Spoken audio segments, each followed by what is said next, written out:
বাস্তবে একটি ঘটনা, সময় থাকলে শুনে যাবেন। গ্রামের একটা গরিব ছেলে একটা গরিব মেয়েকে বিয়ে করলো। বিয়ের পরে ছেলেটি মেয়েটিকে জিজ্ঞাসা করলো, আচ্ছা তোমার জীবনে কি কোনো স্বপ্ন আছে?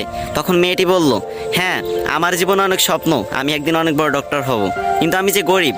তখন ছেলেটি হেসে বলল, আরে এই ব্যাপার, আমি আছি না। তারপর ছেলেটি মেয়েটিকে নিয়ে শহরে চলে গেল। সে প্রতিদিন রিক্সা চালাতো এবং বাসায় এসে নিজেই রান্না বান্না করতো। এদিকে মেয়েটি পড়াশোনা করতে লাগলো। এরকম করতে করতে মেয়েটি একসময় ডক্টর হয়ে গেল।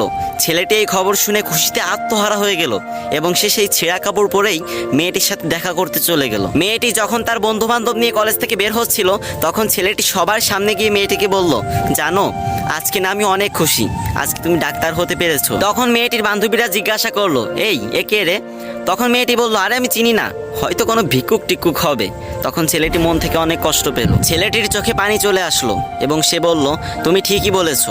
তুমি জানো আমি তোমার পরীক্ষার টাকা জোগাড় করতে গিয়ে ভিক্ষা পর্যন্ত করেছি। আজ তুমি আমাকে চিনতে পারতেছো না?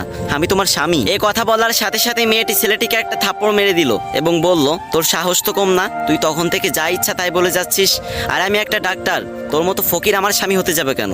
ছি। এরপর মেয়েটির একটি চাকরি হলো, আস্তে আস্তে টাকা পয়সা বাড়ি গাড়ি সবকিছুই হলো, কিন্তু ছেলেটা গরিব রয়ে গেল। কি বুঝলেন? ওই যে গ্রাম বাংলা একটা কথা আছে না, ভালা মানুষের দাম নাই, উপকারীরা বাঘে খায়।